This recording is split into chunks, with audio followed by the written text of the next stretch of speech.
Bonjour les amis, bienvenue sur ma chaîne BFX. Alors, deuxième partie de la Simca Chambord. Un chantier, mais alors énorme. C'est hallucinant, mais bon, je vais donner quelques conseils. Alors, je ne donnerai pas de conseils aux autres carrossiers, mais moi je me suis planté, mais aux jeunes carrossiers qui s'installent ou qui veulent se lancer dans la restauration ou la remise en état de vieilles voitures. Quand vous voyez une voiture qui a déjà été repeinte et que la peinture vous paraît un peu louche, examinez bien la voiture. Vraiment, chose que je n'ai pas faite. L'erreur est humaine. Et là, on s'est retrouvé avec des surprises. Alors, comme je vous ai expliqué dans la première vidéo, la voiture a été sablée, mais trop fort, avec trop de puissance et sûrement le sable un peu trop gros.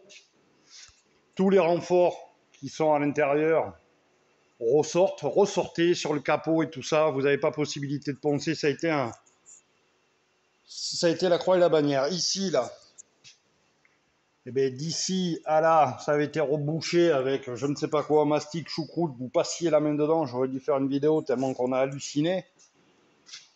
Ensuite, quand vous voulez dresser un capot comme ça, vous les renforts et vous ne pouvez pas appuyer parce que la tôle cloque, il aurait fallu faire des chauffe de retrait, il y a tellement de choses qu'il aurait fallu faire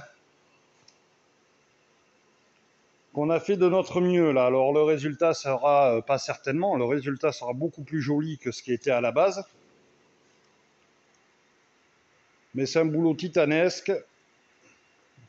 Et comme dirait l'autre, là, j'ai pas appris assez cher. Il faudrait que je fasse comme dans Vintage Garage, sortir des sommes hallucinantes qui dépassent 2 fois la valeur de la voiture, vu le boulot accompli.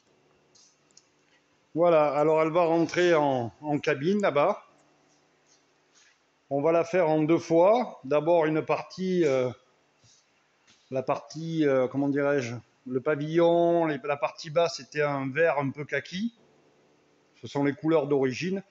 Et le reste, là, vous voyez les montants de cette couleur-là. Alors, on a été obligé d'entièrement de l'apprêter parce que j'avais un doute sur le fond. Si le fond de travail, c'est merdique. Là, au niveau des montants, on va passer un coup d'après vite fait léger. Et puis, on va voir ce que ça donne au final. Voilà. Mais un conseil, quand vous voyez une voiture qui a déjà été refaite, prenez le temps de l'examiner. Et puis pour ceux qui veulent se lancer dans la remise en état de voiture, si vous n'êtes pas professionnel dans ce métier, lâchez l'affaire, quoi. C'est un métier. C'est comme si moi, vous me demandiez de refaire un moteur. Je suis pas mécano, je suis carrossier, je suis incapable de vous refaire un moteur. Si j'en fais un, je pense que je vais faire que des merdes. Et là, c'est ce qui a été fait sur cette voiture. Voilà.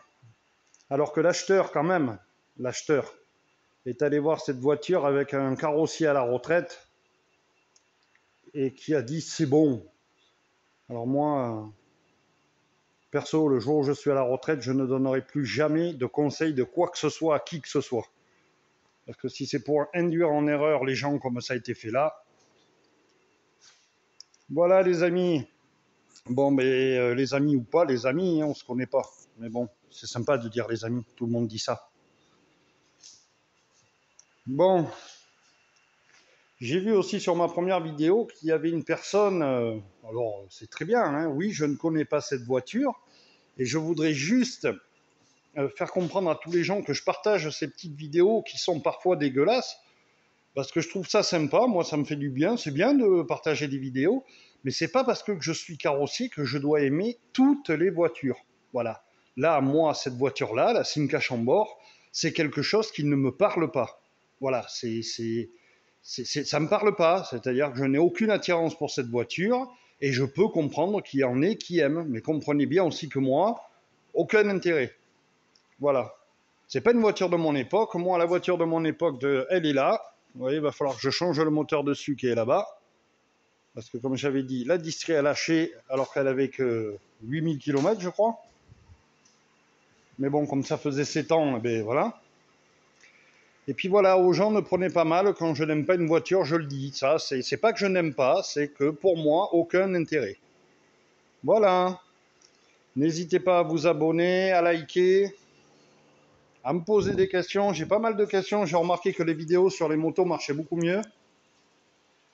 Là, avec ce temps, aller faire des essais moto, je trouve qu'il fait trop chaud. Je vais reprendre ça. Comme je vous ai dit, il va y avoir un 1000 GTS pour ceux qui connaissent Yamaha, une moto des années 90.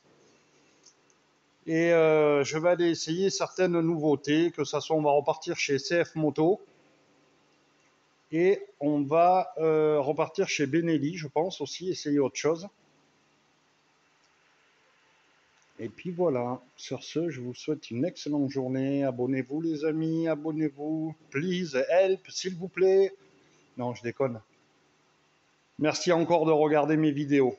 Et je suis conscient que ce sont des vidéos qui sont plus que moyennes. Ciao.